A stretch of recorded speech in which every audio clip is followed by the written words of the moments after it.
கர்த்தருடைய பரிசுத்த நாமம் மகிமைப்படுவதாக.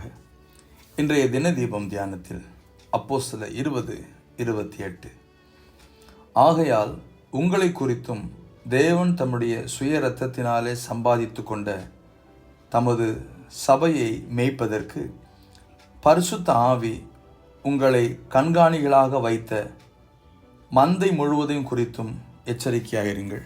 நாம் தொடர்ந்து கிறிஸ்துவின் தியாக அன்பின் தியானத்தில் இந்த வசனம் இவ்விதமாய் சொல்கிறது, தேவன் தம்முடைய சுய இரத்தத்தினாலே நம்மை சம்பாதித்து கொண்டார். ஹல்லேலூயா.